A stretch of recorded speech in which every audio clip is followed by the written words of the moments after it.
Economic Forum is taking place right now at Davos, and Klaus Schwab and George Soros just pulled out of it. They did. What do you make of that? They went to the bunker. Yeah.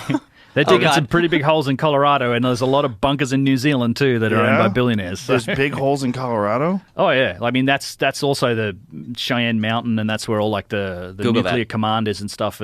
And they've been... From sources unknown, I can also tell you that at some point I've eyeballed this like an RFP, request for proposal, for people to develop basically drone systems. You know that the movie Prometheus, where they threw the drones up and they're in that tunnels? There was an RFP for people to develop tech like that because the government was interesting. The premise was that they wanted to be able to fight in underground cities. Fight? Yeah, like as in for the military. We want to be able to map terrain and have these drones that can navigate in underground space without GPS and map the environment, because it's the combat situation was fighting in underground cities. Because there's going to be a small population of marauding people, and there's very little resources, and a small number of humans left alive, and civilization will be thrown into chaos. Right. Fun. Yeah, fun. a lot of a good time. So much fun. But let's argue about what gender you should use the restroom. Yeah. Yes. Yeah. I'm sure there's people that are exploring that premise, man. They have to be, I think. Smart people, top men, as they call it. They must be looking into it. And so, like I brought up on the first time I was on with you, and then Graham Hancock had a whole episode on it, the Cappadocia, underground cities. There's many of them, and a lot of them can support tens of thousands of people. That almost, to me, looks like a doomsday bunker, like an ark of some kind. Like they could house farm animals. They connect to underground rivers that are 15 stories down.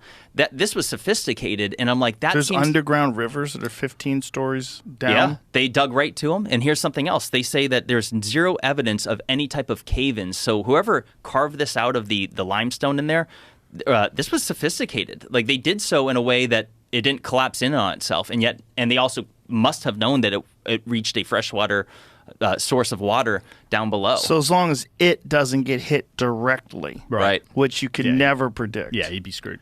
Yeah, which is where I'd want to be if it happens. This is wild. Have it land on me. Yeah.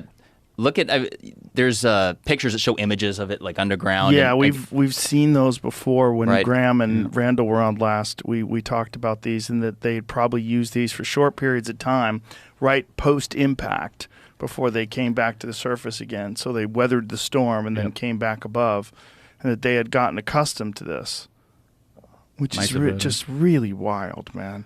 So this is in Colorado. They're all over the place. Jamie, you should Google the Cheyenne. Do you want to live system. though? If everything goes sideways, completely back to caveman life, do you really want to make it through that? Yes, I've seen enough television shows and movies to know that it's a lot of fun. I'm a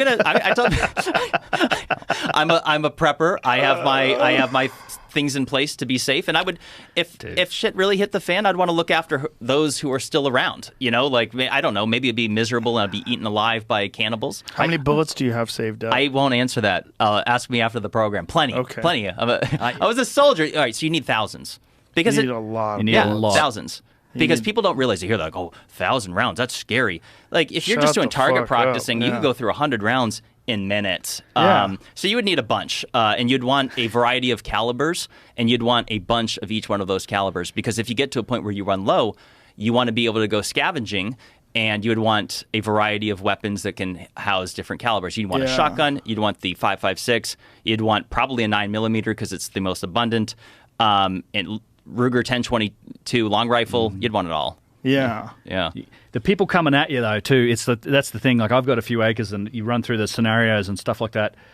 The people that are going to come at you from the cities and from those desolate areas, like, they're the winners of that competition. They're going to be the most savage, crazy MFers that have been eating everybody else and taking all their shit. Fun. So you just got to be... And then how long before we start figuring out phones again after that?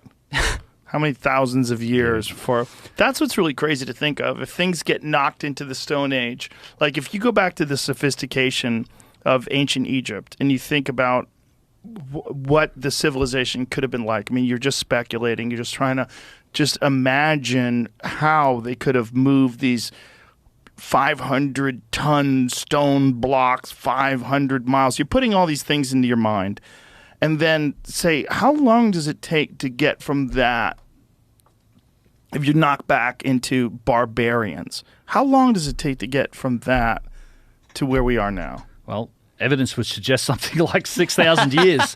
Which is wild. It is. You think about but if you think about how absolutely fucking ruthless people were 2,000 years ago, doesn't it kind of make sense that those are the ones that made it through, and then it took a long time before they calmed the fuck down? Right. So if you go back to, whatever it was, the sophistication level that people were at when they built ancient Egypt, let's just speculate that it was 20,000 years ago. Yeah.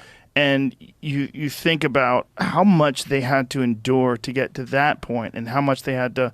I mean, there's real evidence, and if you especially pay attention to the work of people like Steven Pinker, that over time there's been less violence, less crime, less everything. Like civilization has gotten better. We are calming down from now versus the way we were 2,000 years ago, 1,000 years ago, 500 years ago. Things are moving in the correct direction. But how long does it take before you have this level of sophistication that allows you to get to the pyramids? And then we're nowhere near that now. So even on the most conservative speculation that the Great Pyramid is only 4,500 years ago, we're not even anywhere near that now. We're nowhere near the level of sophistication that it took them to build. And we're just guessing as to what kind of technology they had available to them. And as you pointed out, with these vases and with just the alignment to the constellations, the sophistication that's involved in the construction to get stones that are tons of stone that you can't even get a razor blade in between. Like, what the fuck was going on?